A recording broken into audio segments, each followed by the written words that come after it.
За өнөөдөр бүгдээрээ шар сүний чихэр хийж сурах гэж. За ер нь манайхан анх удаага хийж үзэж байгаа цагаан эдэг болж өгвөл маш багаар хийж үзээд туршаад болж явах юм бол хэмжээг нь хэвтүүлээрэй. Тийм учраас багш нь өнөөдөр нэг 500 мл орчим шар сүг шар сүнээс 100 г орчим шар сүний чихэр гарна. За тэгээд эхлээд шар сүгээ устгана.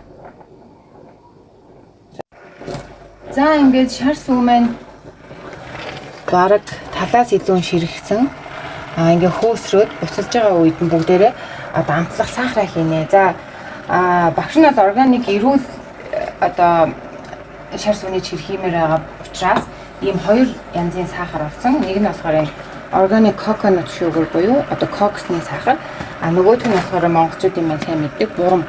За энэ удаа болохоор бурам нь гоё зөөлөн байгаа учраас шар сүг одоо нэг 250-аас 300 орчим 200 мл болсон байна. Тэгээ энэ дээр нь 100 г бурам хийнэ. Тэгээд тасралтгүй сайн ингээ хутгаж өгнө. Бурмаасаа нийцсэн.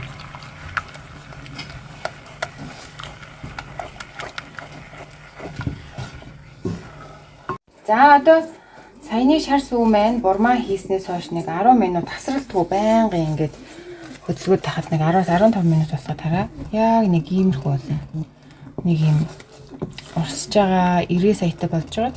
Яг ингээ хөөсрөөд чихэр нь өтгөрцөн үед нь галаа унтраагаад хөргөнө. Хөргснийхаа дараа хэдүүлээ ийм чихрийн хэвэнд хийя. За чихэр минь хардаа хөрөөд нэлээд бүр өтгөрцөн байгааз. Яг энэ хөрсөн өтгөрцөн байгаа.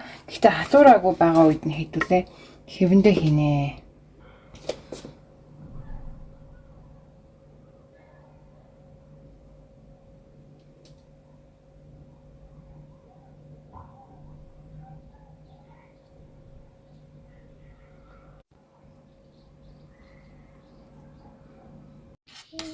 Итгэхгүй энэ шиг. Ястай гоё чихэр болж байна.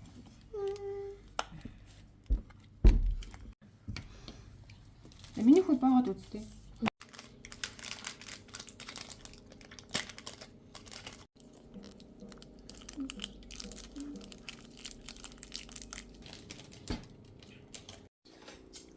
За ямар амтаад?